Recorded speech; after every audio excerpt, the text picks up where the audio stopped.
Well, I don't know how many other people think of ITT every time they flush their toilet, but, you know, a lot of people feel that way. But are we really? Are rates really that high compared to the rest of the state? Charlie, any idea on that? Is that let's fact check that one, is it? Or Well, I think we benchmarked across the board with the state, and, you know, we're not the lowest, but, you know, we're making an investment to where we can make things happen for our future. All right, very good. Hey, just welcome, Free for All Friday, and this is the 21st of March, and big weekend things coming up. Our guest in the studio, I just heard from our Councilman Charlie Gambaro. A lot has happened this week, so we're going to do kind of a review, put it into perspective, and then talk about what's next. But right now, I wanted to, I invited somebody in here just for the fun of it, and his name is Brandon Orlando. Morning. Morning, sir. You are, I saw you out at the airport because you're going to be doing the RC airplanes. And I thought, that is so cool. And you have your own airport here in Flagler County, a lot of people don't know about. And so just give us a little preview to what's going on out at the Warbirds and drones and RC model planes. What are we going to see this weekend out there, Brandon? Sure. Warbirds Over Flagler is going to be amazing all weekend long. And the Flagler Rams, we are an RC club based off of Old Kings Road. You may have seen us out there most of the time in the mornings. And following Warbirds Over Flagler, we're going to have our own event. It's our Come Fly With Us event. It'll be the following Saturday. Gates open at 9, and we'll be flying by 10. And it's open to the public, free for everyone. We invite you to come up and put your hands on some sticks and get the planes in the air with us. We'll train anyone if you've never flown before. The way it works is we're on a buddy box. That means that one of our instructors will be on a set of sticks. We'll give you a set of sticks. We'll put the plane in the air, and once the plane's in the air, we'll pass the controls to whoever wants them. All right. Well, come out to the Warbirds this weekend, Saturday and Sunday. And so what kind of planes are you guys flying out there, and how big are they? How fast do they go? Tell me all that stuff. Well, we have Troy Emmett coming in, and he'll be flying a 30%. And that's a gas-powered plane. So we have a wide variety that fly at the club on a regular basis. This weekend, you'll see some prop planes and mostly EDF jets. Our jets will go up to 125, 140 miles an hour if you're running on an 8S pack, all the way down to super slow. We can hover, we can do 3D stuff. And you'll see lots of everything this weekend at Warbirds Over Flagler. We'll have several of our members are going to come out and fly. We'll have lots of planes on display. So everyone's welcome to walk through, see what we got. And Michael Wargo was kind enough to donate several planes, and we'll have raffles. We'll have planes on display so you can see what they look like. And then the following weekend at our event, Come Fly With Us, we'll have about a half a dozen different items that'll be raffled off to the public. So, how big are the planes that you're going to be flying? These are all radio controlled, by the way. Yes, sir. Radio controlled. Anywhere from about 30 inches in wingspan to 66 inches in wingspan. So my favorite is a 1.2 meter. It's really easy to travel around with. And most of the planes now come with 6-axis gyro stabilization to make it a lot easier for people to get into the sport. So look forward to having as many people as we can come by. Do you put a GoPro, a camera on them, and do you fly it from, do you control it from what you're seeing like you're the pilot inside the plane? We have members that have added FPV cameras, and you can absolutely fly FPV in your jets or your prop planes for sure. All right, well, sounds cool. A lot of people come out there and they think they're the real planes because they're up in the sky and you're doing loops and aerobatics and things like that, and they're going, "Oh my God, look there they are!" And then they get closer and they go, "That's not a real plane." Yeah. And general flight times on electric, you can get 3 to 8, maybe 10 minutes when you're flying. And then if you're going to fly a gasser, which we also have out at the club, you can fly up 10, 15, 20, half an hour if you really wanted to. What are the remote control jets? You say they go 120 miles an hour. What do they run on? What's their fuel? Most of those are electric. They run on batteries. Really? A 6 or an 8 cell battery. Wow. And do just about anything you want them to do. Pretty incredible. But I want to hear a noise when I see a jet go by. I don't want. They've got a noise. I almost brought one in.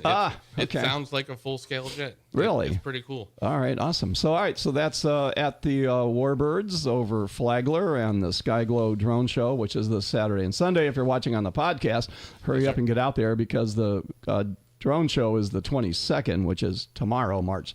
And then just the Warbirds are on Sunday, and weather looks awesome for this weekend. Yeah, it's going to be fantastic. Yeah. All right. Brandon, anything else here before we let you get on your way? We'll see you out there at the airport. No, I want to thank everyone for the opportunity to come in and say hello. We look forward to everyone coming by at the tent. And Brian, have you ever been out there to their airport, their model plane airport on Old Kings? I think I have, but it's been a really long time. Sounds pretty fascinating. I mean, a 6-foot wingspan, radio-controlled airplanes. It would be pretty fun to see. Yeah. It's pretty cool. I'll have a 1.7 meter twin-engine F7F Tiger Cat at the tent. Very cool. General Gambino, do you know what that is? When they, like Roy Seeger, they names off all these numbers and RCH and a T4. Do you know what plane he's talking about? Apparently, David doesn't.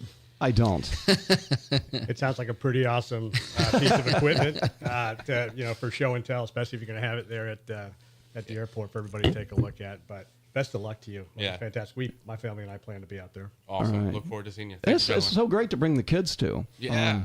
Like I always say, the defining moments in kids' lives where they go, wow, that is so cool. And it's something that young people can get involved in as a hobby, right? 9-year-old daughter. Our friend Patrick, he runs our website. His daughter is 9 years old, and she flies unassisted. So is this something then you want to grow into being a real pilot in a real plane? Yeah. I mean, she has the drive and determination. She can be a pilot for sure. All right, cool. All right. Well, thank you, Brandon, for coming in. We'll see you out there. You're the vice president of the Flagler Rams radio control. And you have boats and all kinds of stuff, too, that are radio controlled, right? I've got a member that's going to be super excited to come to your event in October. Yeah, I asked them to bring, we're going to have boat racing at the Princess Place for the our Creekside Festival. I thought that would be pretty cool. Yeah. And I'm like, oh no, the environmentalists will freak out with boats, but you said they're electric. They're electric boats, so I don't think the environmentalists will oppose that. We shouldn't even have said anything yet. All right, Brandon. Hey, well, thanks a lot. All right, and have a great weekend. We'll see you out there. Appreciate it. Thank you, gentlemen. All right, we're going to take a quick break, Nice and we will be back here. Free for All Friday, Councilman Charlie Gambaro. Big week that just happened here in Flagler County. And we'll be talking all about that, what's going on. Mike Norris under investigation, but a lot of good things accomplished. What's next?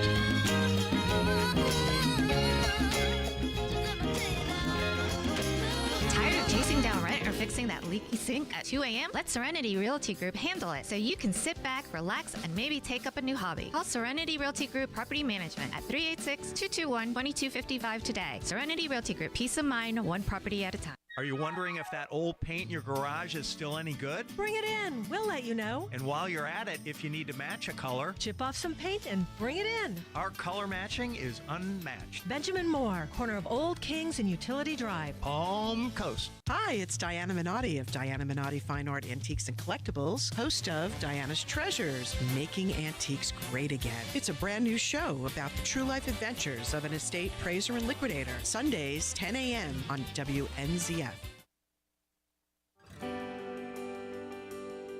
Free for All Friday, how blessed we are to live here in beautiful Flagler County, Palm Coast, Bunnell, Flagler Beach, everything. I know I'm missing somebody. Beverly Beach, Marine Land. Beverly Beach, there we go. Marine Land. Unincorporated. Corona, Favoretta, beautiful downtown Favoretta, Florida. Anyway, Charlie Gambaro, thank you for coming in. By the way, I did invite Mike Norris, our mayor, to come in, and he said, I'll pass. This was in text. I said, why? And then crickets. So anyway, but either way, Mike, you're always welcome here on Free for All Friday to talk with us and the people and tell us what's going on, what's on your mind, the injustices that have been thrust upon you by the Palm Coast Observer. This is your place to come and be heard. How do you like that? Yeah, well, I I don't think there's been any injustices in any stories that we've done. So I'm not sure what you mean, but I know that. Yeah, I know. I have asked Mayor Norris a few questions to try to get some clarification on things, and yeah, hope to. I mean, it's in the best interest of the community that our elected officials are going to communicate to the residents, and the media is a very powerful, essential tool to do that. So I hope that he's open to it in the future. Yeah, we're fair and balanced, and it's a good time to be heard. We are, by the way, WNZF. We're re-streaming the live council meetings, the business meetings, on our social media pages and promoting it on our Facebook. And, because I really think that the more people actually see and watch, and so if you can't watch it while it's on live, you can go to the city's YouTube channel and see it. But I just thought the more, it's content distribution, so the more we can distribute that link out there, and people can see themselves firsthand. Like, they go, hey, that, Councilman Gambaro, he's like a rotten guy or whatever. And then you watch the video and you go, well, he doesn't seem all that bad. So I think it's really important to not be influenced by the media, not be influenced by your neighbors, and not be influenced at the water cooler and what people say, but just, watch it and see what people are really saying firsthand and draw your own conclusions. And you can fast forward through it too, which is kind of a nice thing, but you can't do when you're there at the meeting. No. Not at all. No. No. All right, so we had a big week here in Flagler County and Palm Coast. A lot of actions of it, some of it a little ugly, and some of it but it's all doing business. And so kind of be our reporter there. Give us a review. Like, what happened? What was the good, bad, and the ugly in Palm Coast this last week or two?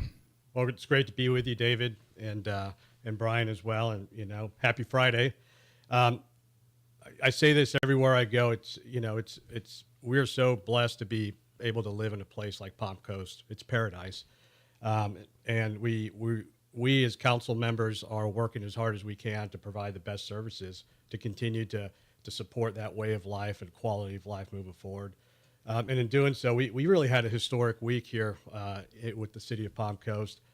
Our council, whether you're for or against, the moratorium, we moved past that proposal, which was an important step, I think, a definitive step for our city.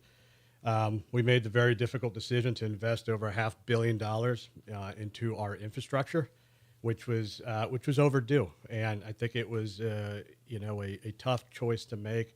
We're investing in ourselves is the way that I see it. And for those companies that are interested in coming here, where there's companies that are out there recruiting, we're open for business. We can say with a straight face now that we've made the investment to be able to accommodate their capacity and requirement needs to bring in economic development, to bring in manufacturing jobs, so that our citizens can work and live here.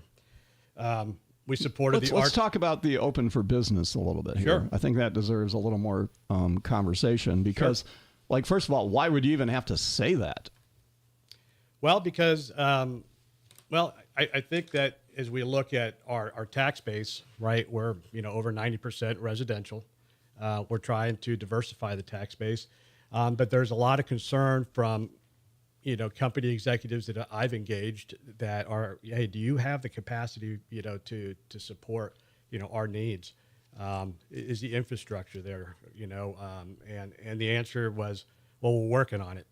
And they're like, well, what actions are you going to take? Well, this is a big first step by passing the utility rate increase to be able to fund the projects that we need to bring us up to speed and also plan for the future.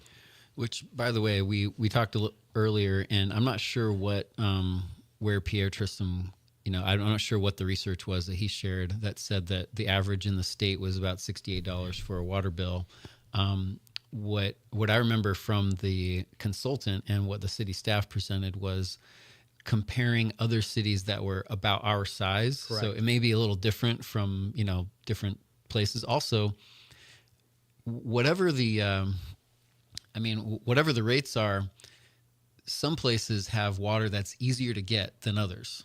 And our water is not as easy to get. It's not as easy to treat. It costs more money to do. So comparing, I mean, we might have higher rates than some places, but in some ways there's really nothing we can do about that because our water has, our land has certain types of wells that are harder to access in some ways.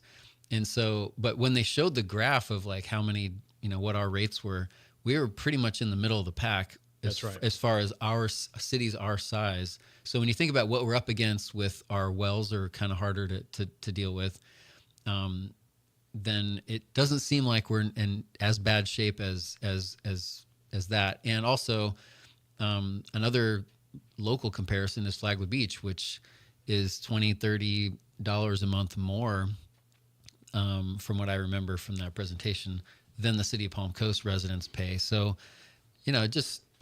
I guess it's good to have all that and keep it all in perspective. Well, I did a little fact checking because, I'm listening to Mayor Norris. He goes, we need to have a moratorium because we're running out of drinking water and we're running out of, I called the St. Johns River Water Authority, and they go, you're not drinking. You got plenty of drinking water, but what you're running out of is cheap drinking water, like you said, the way it is. But here's another thing, and you said there's nothing we can do about it. They said there is.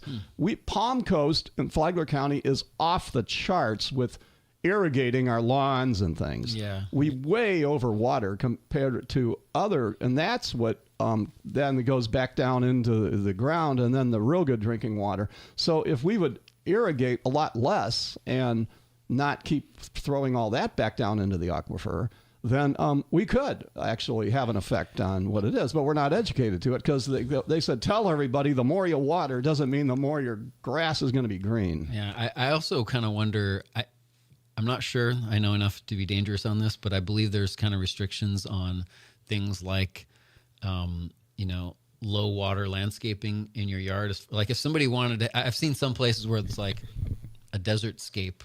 Xeriscape. Is that what it's called? Yeah. In their yard. I don't know if that's allowed in Palm Coast, but looking at things that would encourage less drinking water going onto the ground could be a way to help the whole thing. Yeah. So are things we can do. Yeah, that's a very good point. Yeah. And I think it's worth looking into, absolutely, especially if it's a concern from the Water Management District. But from the city's perspective, I think it's just important to note that a lot of our wastewater that gets treated and it's released back into the different reservoirs and lakes that we have, the big purple pipes. If you've been out to our wastewater treatment plant, that's water that we use for irrigation across the city. So it's treated water. It's not potable water, but it's treated water. For maintaining the beautiful landscape that we have. But I think it's worth looking into. Well, and then one of the go ahead, Marian. Well, I just want to. It's shifting a little bit, so I don't want to interrupt what you're saying. But we talk a lot about the idea of like that we've overpromised capacity to developers. That's been brought up many times. The former utility director, in a pretty explosive letter to the city, accused the city of overpromising to the developers, and it's been brought up a lot of times at city council meetings. But there's a couple of different numbers that kind of put a little different spin on that, I think, which I think is pretty compelling. One is that the initial, so the original developer of Palm Coast is ITT in the 1970s, and they platted a whole city's worth of lots, a whole city's worth of houses, of 45,000 houses. And the question is, when you do that, and that means that the city has therefore promised to future landowners 9 million gallons or so worth of wastewater treatment capacity. They've platted the land, so they know that they're going to need 9 million gallons of wastewater treatment capacity.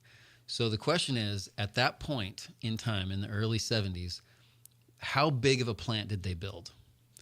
Was it one of 9 million gallons a day, or 10 or 11 that make it nice and safe?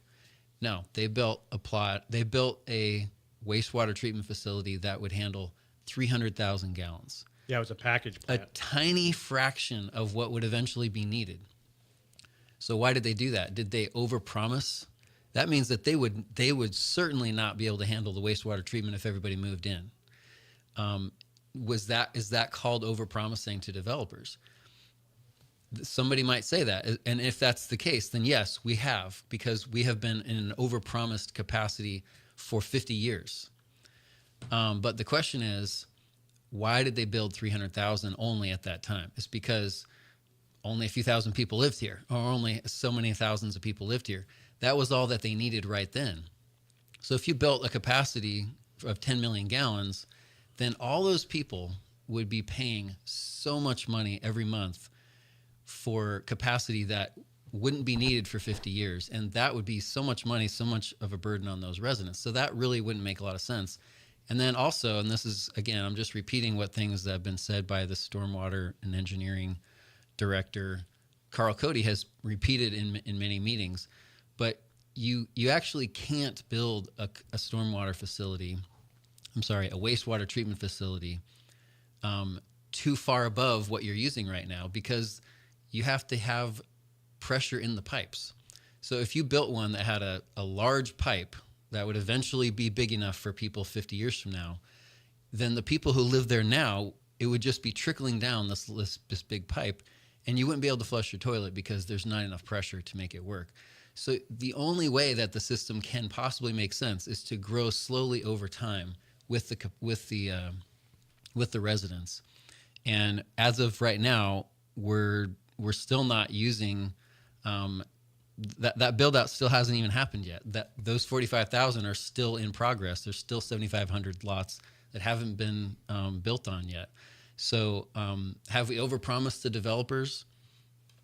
By those numbers, if that's the case, then it happened in the 70s, and it doesn't really follow from what I can tell from the numbers. Well, the reality of it is, let's go back first of all, because Norris he said we need to do a moratorium because we're running out of drinking water and we're running out of sewage capacity. Well, number one, wrong, not true at all. We're not running out of drinking water. There's plenty of it. The aquifer replenishes itself, and the water authority, we apply for how many gallons we're going to be using.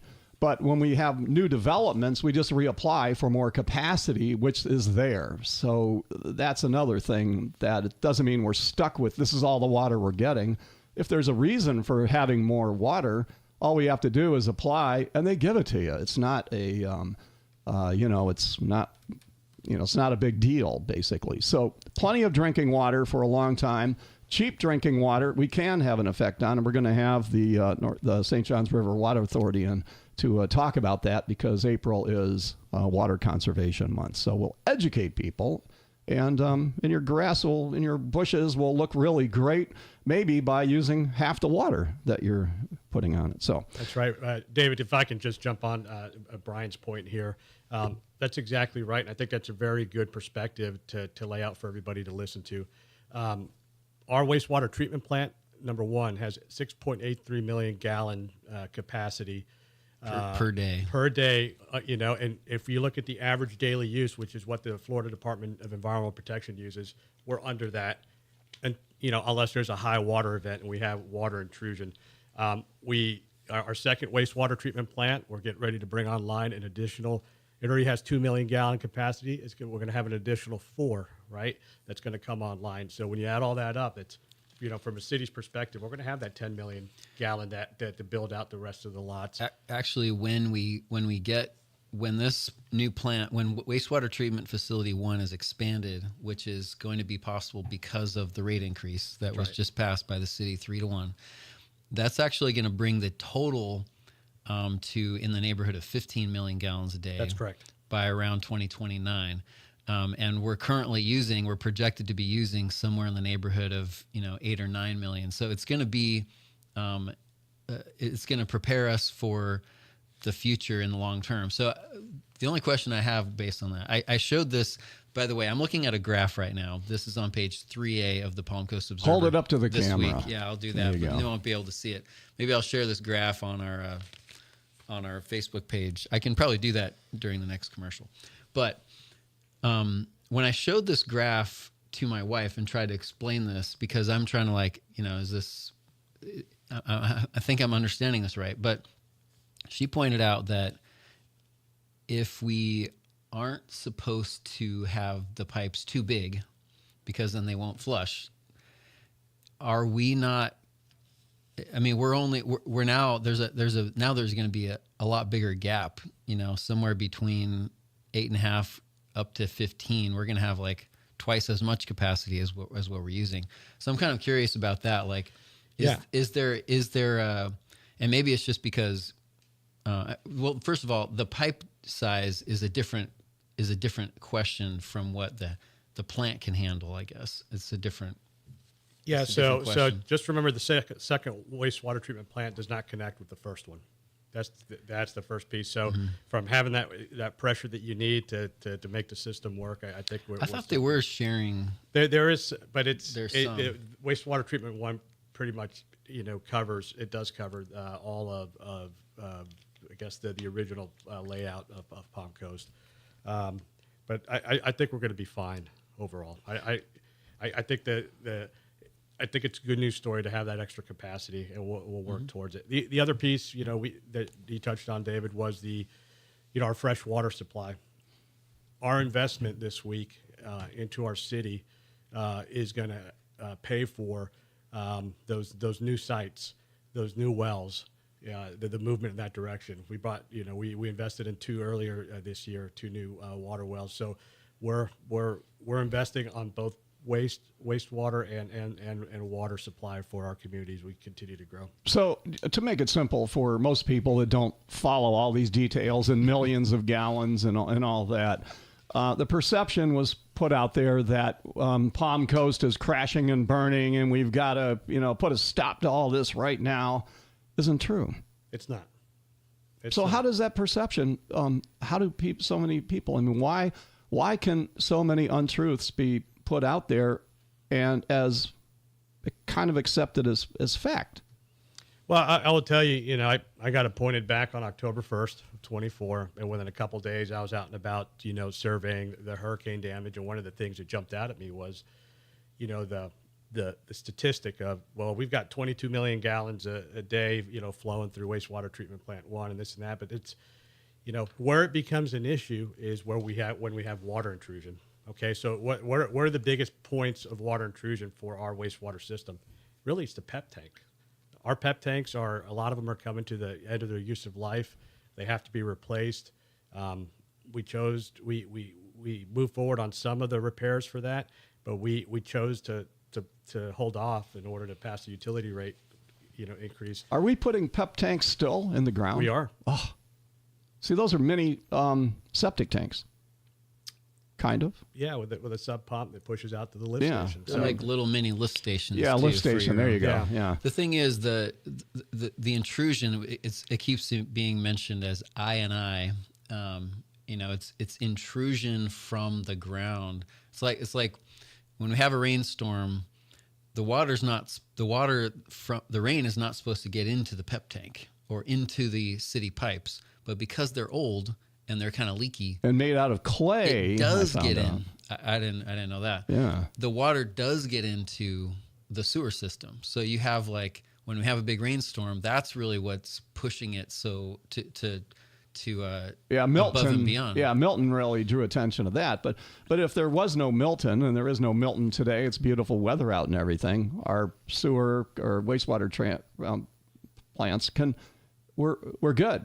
Yeah. So our average daily use is under what we have right now as capacity. So the culprit is the leaking, the intrusion. It is, and that's what it is. And to fix that, we're like, oh my God, you're talking. If we wanted to move away from the PEP tank, system, it would be a multi-billion-dollar enterprise to replace it. Yeah. And that's an even tougher choice that I don't think we're prepared to make at this point. The thing is, fixing a lot of that was some of what was delayed. Am I right? It was. So we actually, the proposal was 650 million or so, and only about 500 million is going to actually be done. So the 140 left we're kind of like, I can see some wisdom in it. We're kind of wait and see if the growth actually happens, that is projected. But we are kind of putting ourselves somewhat at risk by saying, let's hope that we don't cause more problems by not fixing the aging infrastructure that we have, and not addressing as much of the drinking water, infrastructure that was recommended. But we'll see, and that's what was able to get, on the compromise. Well, life's about assuming risk, and during the council meeting on Tuesday, I made it. I asked very pointed questions to highlight that if we don't do the full package, these are the risks that this council is going to assume. So if we have another high water event and we have stuff backing up into people's bathrooms and everything else, this is a decision that the council made and assume this risk going forward. Now, I'm glad we were able to move forward. I think an 80% solution is better than no solution.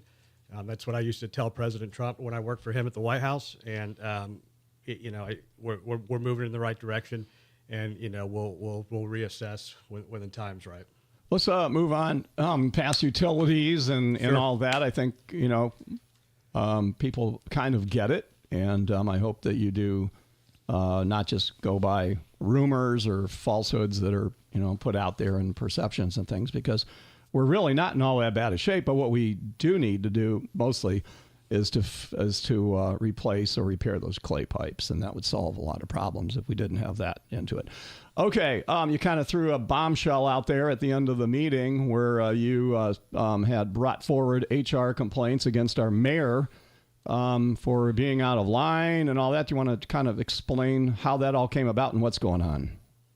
Well, as I laid out during that workshop, it was these serious allegations were brought to my attention, and I was concerned about a potential pattern of behavior over time, and so I don't want it just to be, hey, Charlie Gambaro thinks this, or it's just one perspective. I thought it was important to bring in an independent investigator to come in and give an outside review as to whether or not there were those allegations are true. The scope of the investigation is whether or not the mayor violated the charter.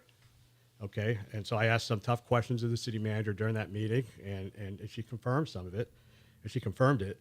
But then also the fact that there may be an environment of toxic leadership, fear, and intimidation, and so it's been reported there've been a bunch of complaints, and all that's it's going to be looked into, not by us as the council. We'll receive the findings of the investigation, but an independent law firm has been hired to come in. That law firm is Lawson, Huck, and Gonzalez, and they're going to start the investigation as early as next week. In-person interviews.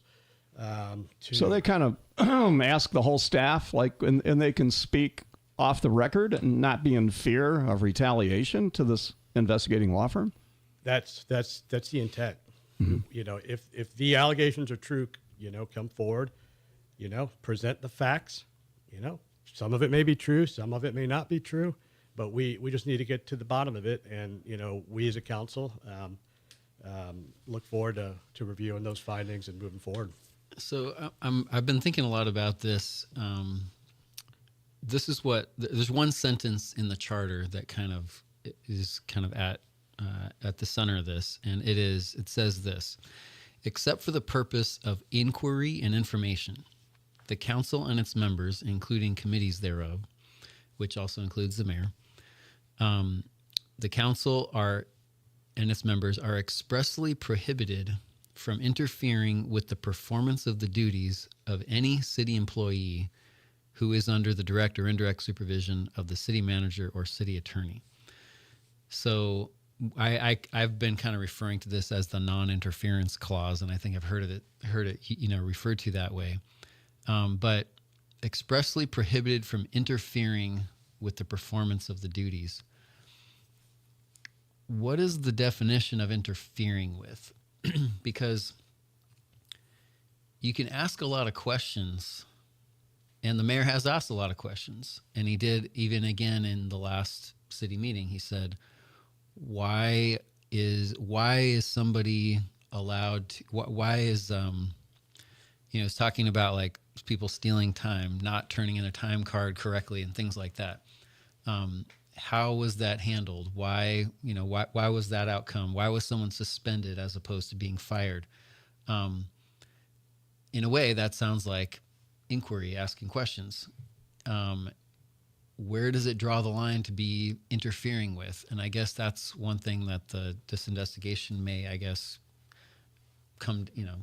try to determine. But all right. Well, interfering is kind of a vague word in a way. So the bottom line here, I don't even know so much if it's a technical thing as it is, do we have a mayor who's running around City Hall like it's a military operation and he's the drill sergeant and he's intimidating people, but he believes he's within his rights.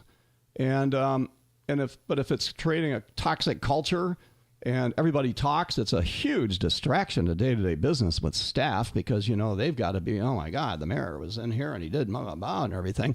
I mean, that's not good for any business to it.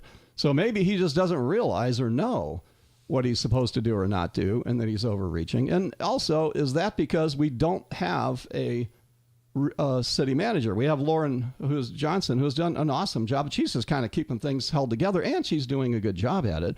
But we don't have an authoritative city manager, and that's my concern. Let's move on to the search for city managers. We've got 5 finalists here. We do. And, and you're a military guy, Charlie Gambaro, and, should we run the city like a military operation, or should we run it like a business, or none of the above? Well, so in the military, you get promoted through the ranks for performance under the very strict guidelines of what it requires to serve in the military. Also for your potential. All right, so they're cuts that you make all the way up, and it's as you get higher and higher, in rank, there's no doubt when somebody reaches a senior rank, both on the enlisted side and on the officer side, that there is that you have met the very stringent performance marks, educational requirements, and the leadership attributes to lead an organization. It's the corporate America bases a lot of their leadership training model and structure, against, the U.S. military. The U.S. Army is the oldest institution in our country. It's older than our country, right? So it's been around. It's a successful organization for a reason. And so I think you have to be able to bring those leadership qualities and adapt them to the organization that you're serving in. So what does that mean? So if you got a business background or a military background, you should be able to transition those leadership skills into that. That doesn't mean that you run it like a military organization, because when I was a commander, people followed orders, and that's important because in the line of work that we're in corporate America, you've got to convince people to do stuff, right? Well, I think that's an important thing, because in the military, you're assigned, if you're the drill sergeant and here's your new recruits that come in, sure, they can't go, he wanted me to do 50 push-ups for no reason at all. It's like, you're supposed to do 50 push-ups for no reason at all. So authority is appointed in the military, and I think in business it can be appointed, but it has to also be earned and respected by that individual person, not by authority of the title. That's right. And even when I was a young commander, when I was a young company commander in my early to mid 20s, my first sergeant, my senior enlisted guy in the company, he had a phrase that we all repeated, and that was teamwork makes the dream work, right? And so when I look at the relationship between the city council and the city staff, we're supposed to be working as a team, not as adversaries, all right? Because we can't make the dream of Palm Coast work without working as a team. And right now, we're not doing that. And I think this investigation is going to get to the root cause of why we're not doing that. Is it a behavior of the mayor? Is it the behavior of people within the city staff? All that's going to come out. And so if the investigation says, look, Mayor Norris, you can't run through City Hall throwing matches and insulting people and doing all that. That's not the way. Those are HR violations as well, correct, for behavior and things. And I can say, okay, you got to reel it in and let's get on with it. I think that's kind of what people are hoping for, or it could blow up and even go further. But this investigation will bring it to a crossroad, right?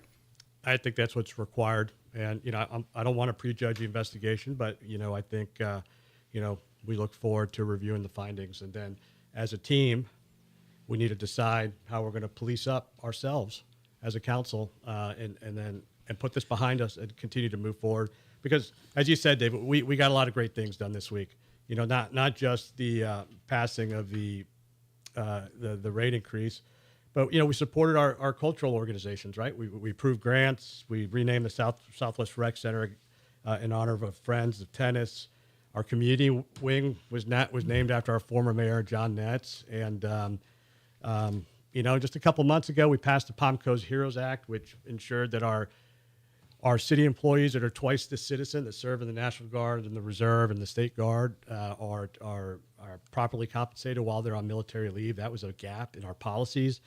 The Baby Box Initiative that's going to be installed at Fire Station 25, the Knights of Columbus raised all the money for that, and we'll continue to take care of it going forward. It's a great example of a public-private, or I guess nonprofit partnership. So we're doing a lot of great things. Mm-hmm. And so moving forward, I look forward next week. Ty, Teresa, Lauren, Jason DeLorenzo, and I are all going to Tallahassee. I go to Washington a lot. Going to Tallahassee to advocate on behalf of our legislative priorities. So I think one of the biggest things that we can do is use our position and our relationships that we have in Tallahassee to advocate. We're our best lobbyist. And mm-hmm. So, like I said earlier, I think we're in a much better position to advocate for some financial assistance from the state. When we've said, hey, we've got some skin in the game, we've actually invested, we're going to invest $500 million in our own infrastructure.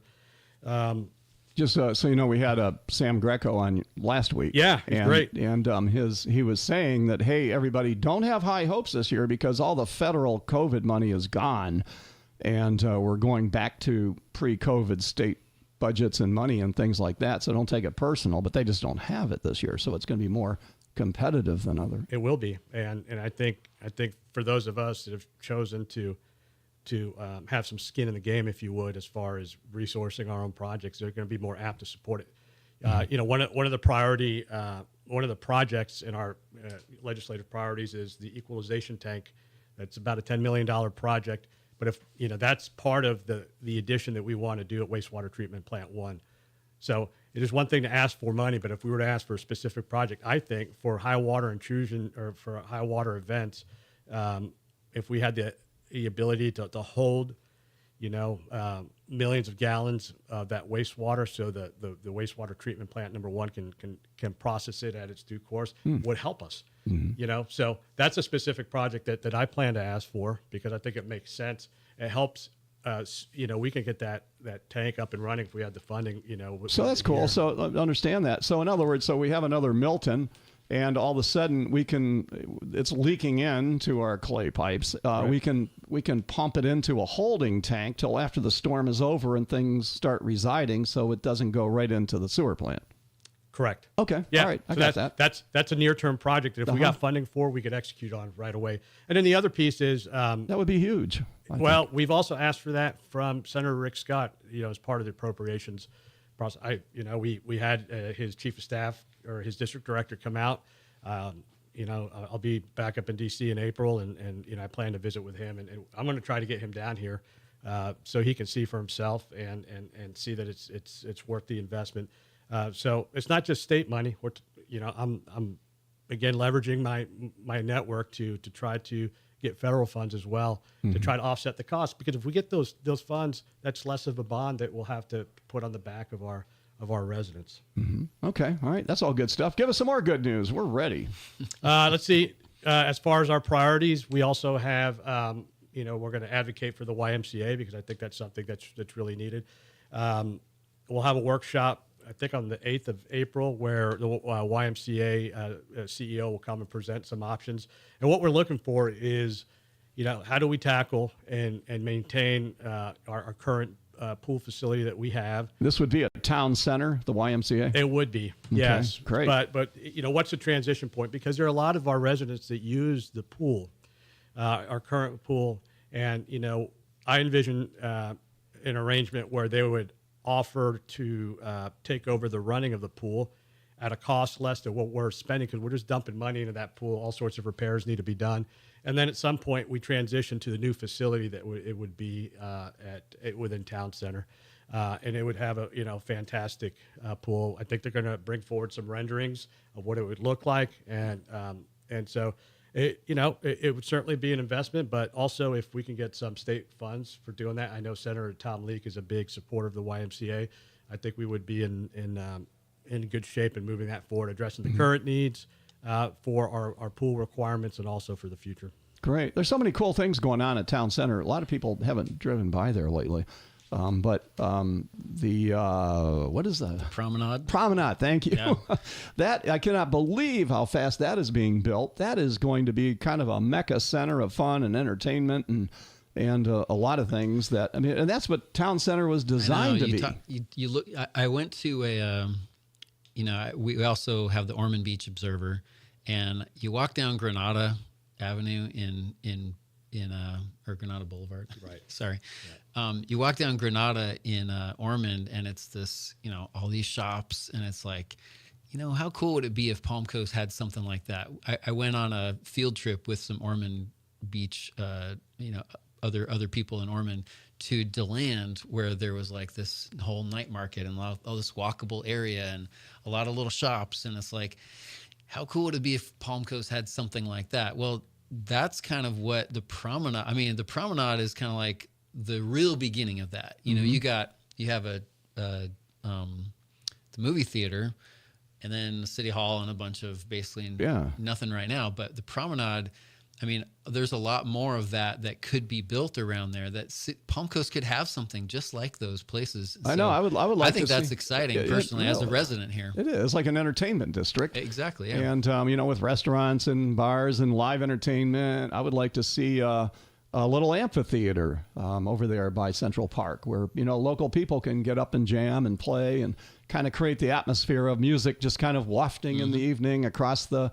With the moon and the lake and everything. And so I just wish people would be more up and positive and supportive of what Town Center is doing, because it's really an economic engine for Palm Coast, and that's what it was designed to be. Yeah, and it's been, obviously it was all designed that way, and then the housing crash happened, and a lot of things have not gone on a timeline that anybody really thought at the beginning of that. But it could be that in 10 years it'll actually be exactly what later than we thought, but it actually could be exactly what was expected. So a lot of good stuff. We'll see what happens. People have been saying that forever, so I can understand when people feel frustrated with it. But I need you guys to help me out everywhere you go. I'd like your help in saying, hey, Palm Coast is open for business. All right. We're that's our bumpers. We live in paradise, and Palm Coast is open for business. I love it. Okay, let's put that in the paper. All right. Palm Coast is open for business, so bring your business here. And we do have a lot of businesses coming here. And quite honestly, from what I've heard, we have several that and they were like, let's hold off here and see which way the city goes. The word moratorium is toxic.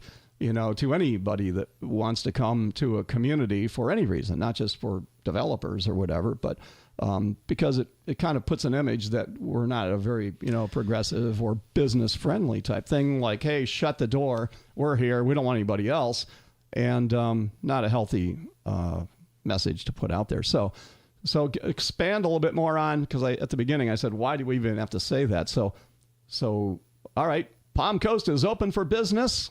Take it from there. We have invested in our infrastructure. We've got the facilities, to support.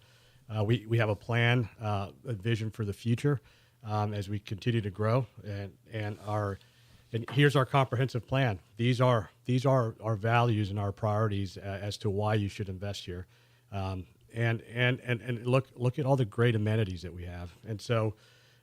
It's not just about development or developers. It's about investors, right? We want folks to invest. we want that small business owner to open that bar across the street from City Hall. We want I don't know. We want a gym with physical therapy practice on the backside, so it all makes sense. We want it to be fun and exciting, and we want our cult. We want to build a culture that's business friendly, not anti-business, because all those different kinds of small businesses, will be spinoffs of anything that we can bring in from a manufacturing perspective. And we have land. I mean, there's land in Flagler County that we can work through to be able to annex in and shape the future in a way to accommodate the needs and requirements of manufacturing companies or employers that are going to put our people to work. So it's a great place to live. Palm Coast is open for business. I was impressed that how many people came forward wanting to fill the vacant council seat. Yeah, 13 people. I'm going to name them off here, okay? This is a big thank you to Mark Burton, Doug Courtney, Dave Ferguson, Michael Flanagan, Cornelia Manfrey. Let's see, who else do we have here? Joan Paulus, Gene Perez, Scott Piloff, Chad Raymond, Mark Stansel, who kind of ran as the friend of Ray Stevens on the campaign. Well, I think they became friends. That was kind of interesting. They were like sitting out there waiting for the recount, and they could have been rivals there, but I think they did become friends. It's kind of interesting. Yeah, like Mark, he goes, hey, if Ray wins, I win. If I win, Ray wins. Yeah. So, you don't very often see that. Anyway, but Candace Stevens, Dave Sullivan, our county commissioner retired, is ready to get back up in there, and Andrew Werner. So a lot of familiar names and some unfamiliar names. And you guys the city council is going to select one when, and how does that work, Councilman? Well, so first, to all those that applied, I want to say thank you for stepping forward and wanting to help lead our city, especially with all the ups and downs that we have going on right now. We've got some extremely important decisions to make, but to the timeline, we'll have our first workshop where we'll interview the applicants on the 1st of April. We will have. Actually, it'll be right before the council meeting, and then we'll have another workshop to get public input on the 8th of April on the candidates, and then on the 15th of April we'll make a selection. And so it's following this very same format that I went through, and so very familiar with the process, and look forward to asking them some tough questions. But whoever is selected is going to help us hire a new city manager. Okay. They're going to help us hopefully move forward on the comprehensive plan. They're going to move right into the budget season with us over the next year to help us lay out our strategic priorities and then ensure that we properly resourced our budget to support those priorities. So the comp plan vote is going to happen after the appointment? It will. Okay. Yeah. So we got an extension until July. Okay. From the state to give us some more time to work through it. I think we're almost there.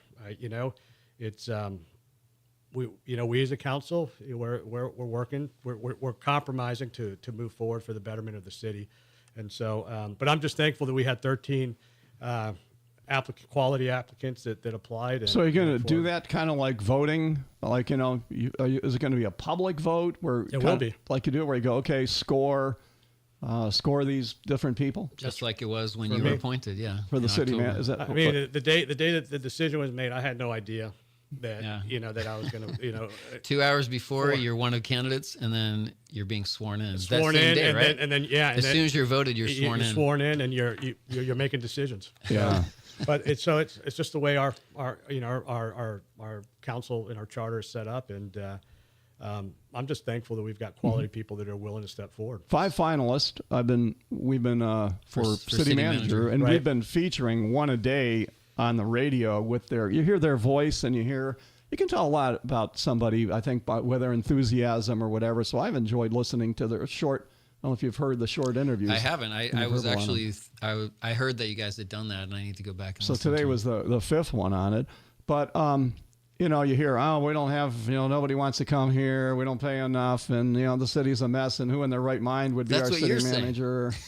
But I listened to these and I've changed my mind. Okay. Very good. Me too. I mean, I think early on, I wasn't really happy with that with some of the candidates. There was some that I thought would make great city managers, and they decided to drop out.